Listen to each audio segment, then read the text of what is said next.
This sucks. This is bad. Public Security Bureau, BSB, in Shilanhut. This is in Inner Mongolia. Yes. Where I used to live. And it's a province of China. It was taken from Mongolia by the CCP. Yes. But it has they don't ever conquer or, start wars or anything. They just annex land. No, and that only happened in the 1950s. Yeah, exactly. So far distant past. Exactly. Same government today. Yes, exactly. Not an imperialist country at all. Yeah. Shilanhut is a beautiful area of grasslands in Inner Mongolia. And the important thing about Inner Mongolia to understand is that Inner Mongolia has more Mongolian people than real independent Mongolia. Yes. Right? So you got to keep that in mind. Yeah. China took the best land. Chinese-occupied Mongolia yes. has more Mongolian people. China took the best part of Mongolia, like the most fertile land and the more moderate temperatures. And they forcibly moved millions and millions of Han people there too to displace the Mongolians. But we've seen it firsthand. Yeah. We literally saw it firsthand.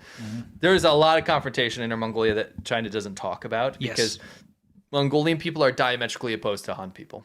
Yep. Han Chinese people are collectivists. Yes. They live in cities.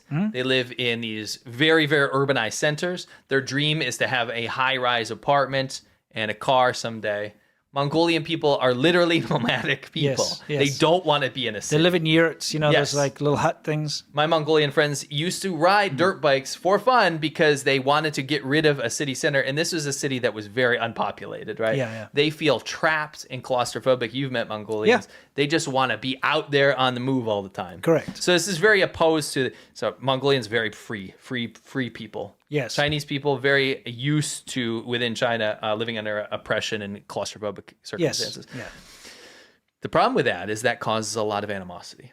Of course. Mongolian people don't want to be part of China. Every single Mongolian person I talk to, even though they've adjusted to life, doesn't want to be part of China. Correct. They don't believe in China, right? Yeah. I'm not Chinese, so I'm not going to believe in this country. So you do get a lot of clashes. You do.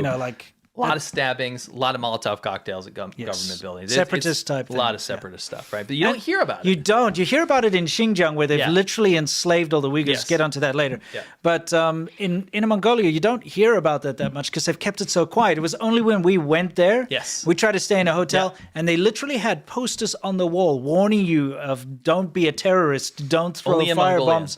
Don't do, exactly. It was crazy. Yeah, and that's where we got busted by the secret police. Yep. Anyway, so long story short, they issued a notice starting from September that blood samples from male residents in Shilanhut, this is a high Mongolian percentage area, will be collected to enter into the local DNA database.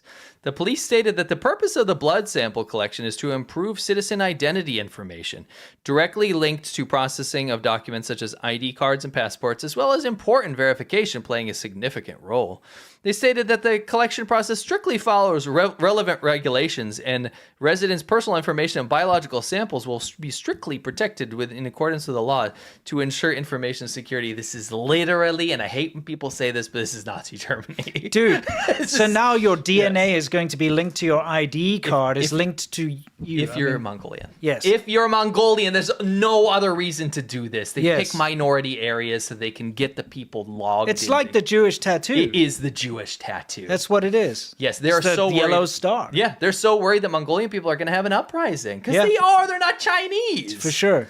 I'm so sick and tired of people that, whenever we comment on something like that, they're like, oh yeah, America's heading in that direction. No, it's not.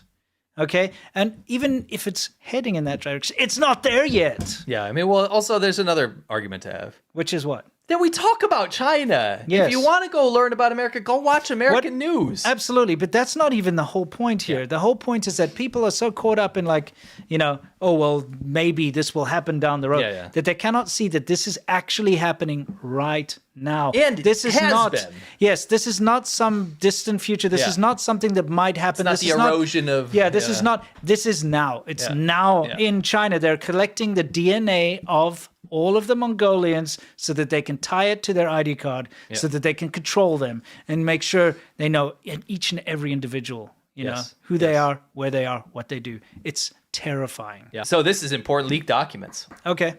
I got just a quick write-up that I put together. Yeah. Leaked documents suggest in 2023 there was an agreement. And if you have had any questions about this before, sure, they're gone. Russia committed to equipping and training China's People's Liberation Army for airborne special forces operations to target Taiwan in an invasion and potentially other regional islands, aiming to bypass the risks of traditional amphibious invasions. So China, well, actually most military analysts around the world, people familiar with the matter that we've spoken to, say that it's probably going to be an amphibious invasion of Taiwan, which is going to be devastating. Sense. Yeah. So this is kind of like a commitment from Russia to be like, no, we'll help you, China, to invade Taiwan. I mean, you've been funding us for our Ukraine invasion, sure, right? You've been propping up this entire war. China's been propping up the entire war. We know that. Yeah, it's no secret. Russia's expected to supply light amphibious vehicles as well, anti-tank guns, personal carriers, and high-altitude parachute systems, along with comprehensive training and technical documentation for future local production and modernization. Yes. Not good. No, of course not. But it's good that people know. Yeah, I mean, what these teams there are. Yeah, exactly. They've been working together for the longest time, but for some reason, everyone's like, nah, they're not. Very important. Yes. This was cool. I really liked this. Actually, it's really messed up, but... What's the gist? This dude, I'll give you a gist. Basically, in Capitol Hill, so in the U.S. government, there was people were getting newspapers, and they're on taxpayers' money. So the taxpayers are paying for the newspapers everybody gets in the Capitol Hill. Yes. Okay. Capitol Hill, so everyone there is getting subsidized newspapers on taxpayers' dimes, right? Okay, yeah. One of those was China Daily. What? China Daily. So wait, Americans... Yes. No, I shouldn't say American. I pay tax. Yes. So I am paying... Yes. For China Daily, yes, that is Chinese state propaganda to be Yes. given to all the government people in Washington, D.C. Yes. Yes. Screw that. Yes. What the hell? Yes. Isn't that nuts? It's annoying. So this representative in Arizona, Yeah. I just wanted to get his name right, but it's very far away.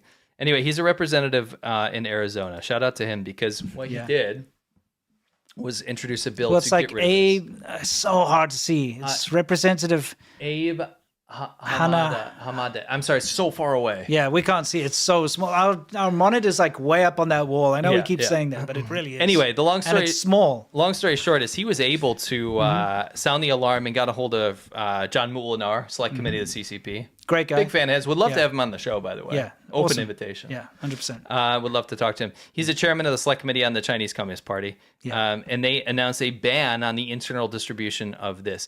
But the reason, now you might think, oh, so some politicians and lawmakers and stuff don't get to read China Daily anymore. It's much more, it has bigger implications than this because it's kind of starting a snowball effect. The UK apparently is banning it. And then this is going across to all institutions. There's a big message to the CCP. It's like, we're not for sale. Yeah. Get out of America. Especially don't make taxpayers pay for your damn propaganda. It's rubbish. If people want to, and he said, if people want to subscribe to China Daily, which is, by the way, you have to understand, it's not the New York Times. It's not frickin' Politico. It's not Reuters. This is the mouthpiece of the CCP's propaganda department. It's the government's newspaper.